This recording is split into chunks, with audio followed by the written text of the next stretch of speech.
अरे ओ महारानियों, यहाँ तुम्हारे महलों की तरह नौकर नहीं है, काम कर लो। शांति की ये रूपदार आवाज सुनकर उसकी दोनों देवरानियां आशा और सुनीता अंदर तक कांप जाती थी। जरा से फुर्सत के पल भी वो दोनों एक साथ नहीं गुजार सकती थी। दोनों के पति कमल और सुशील उनके बड़े भाई रामचरण के साथ एक ही दुकान पर काम करते थे। बात दोनों तरफ एक जैसी थी। वहां दुकान पर दोनों भाई अपने बड़े भाई से एक शब्द नहीं बोल सकते थे और यहाँ घर पर दोनों अपनी सास कम जिठानी से एक शब्द नहीं बोल सकती थी। सास को तो दोनों ने देखा ही नहीं था और जिठानी केवल नाम की ही शांति थी। दोनों भाइयों का रामचरण के आदेश पर दुकान के काम में लगे रहना और घर में शांति के आदेश पर आशा और सुनीता का घर के काम में लगे रहना अब नियति बन चुका था। हालांकि कमल और आशा की शादी को अभी 1 साल और सुशील और सुनीता की शादी को सिर्फ 8 महीने ही हुए थे। दोनों देवरानियां देर रात को जब घर के काम से निपटती तो अपने हारे थके पतियों से कोई शिकायत नहीं कर पाती थी।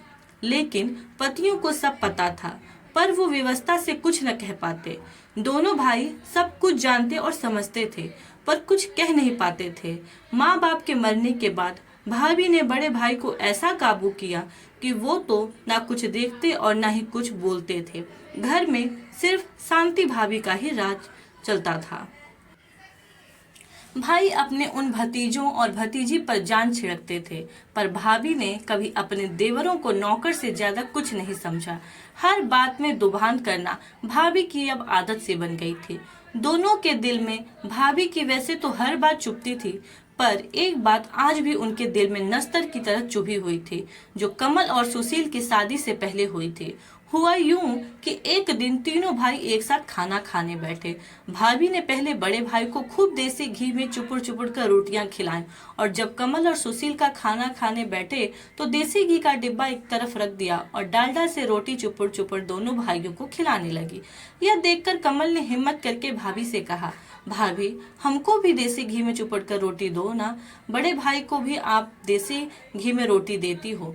इतना सुनते ही शांति भड़क गई और बेलन नचा नचा कर बोली, हाँ तुम्हारे बाप बहुत ज्यादा छोड़ गया है और तुमने बड़े महल खड़े किए हैं ना, जो तुम्हें देसी घी की चुपड़ी हुई रोटियां चाहिए। पर भाभी, बाप तो हम सभी भाइयों का एक ही था और अब बड़े भाई हमारे पिता हैं, तो आप ये दुभान क्यों करती हैं? कमल ने भर्राए हुए गले से कहा। इतना सुनते ही शांति का पारा आसमान पर पहुंच गया और उसने बेलन दूर फेंक कर मारा और रामचरण से चिल्लाती हुई बोली, मेरे बस का नहीं है कि सबका काम भी करूं और ताने भी सुनूं।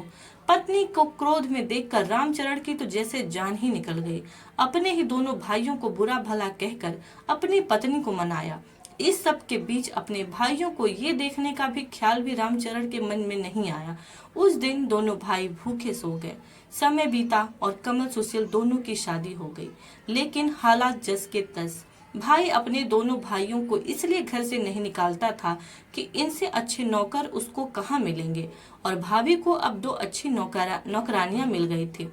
पर कहते हैं कि समय एक सा कभी नहीं रहता। समय बीतता गया और कमल और सुशील के भी बच्चे हुए। घर छोटा पड़ने का बहाना बनाकर शांति और रामचरण ने दोनों भाइयों को अलग कर दिया। दोनों भाइयों को खाली हाथ घर से निकाल दिया, पर दोनों भाइयों ने अपनी एकता को अटूट रखा और एक ऐसा घर लिया जहां दोनों अपने परिवार सहित रहने लगे। भाई के व्यवहार से भी दोनों का मन खट्टा हो गया और भाइयों ने अलग अलग नौकरी कर ली और सुख पूर्वक अपने परिवार में मगन रहने लगे। शांति खुश थी कि दोनों भाइयों को बिना कुछ दिए सब कुछ उसका हो गया। समय अपनी गति से चल रहा था।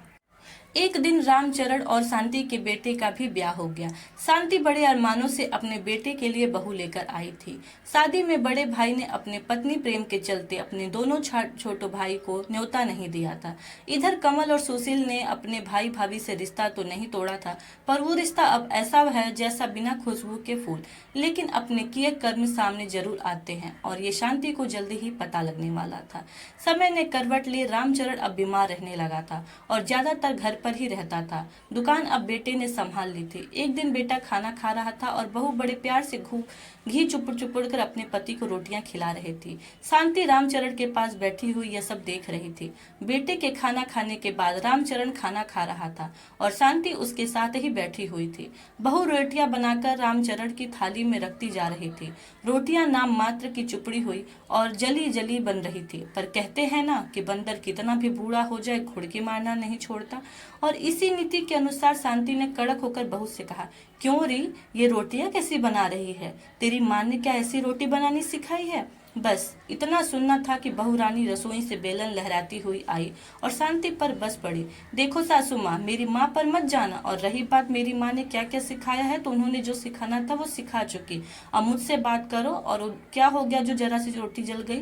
खा लोगे तो कुछ हो नहीं जाएगा? जो सारा दिन अपना हाड़ लिए रहता है दुकान पर, उसका ध्यान रखो, या इनका जो सारे दिन घर में पड़े रहते हैं? रामचरण खाना बीच में ही छोड़कर अपने कमरे में चला गया।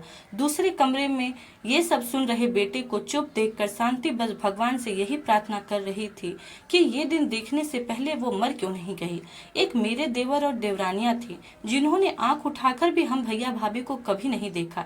जवाब देने की तो बात बहुत दूर रही, और आज मेरी बहू ही। उस दिन के बाद से ही शांति की आवाज तो जैसे चल ही गई।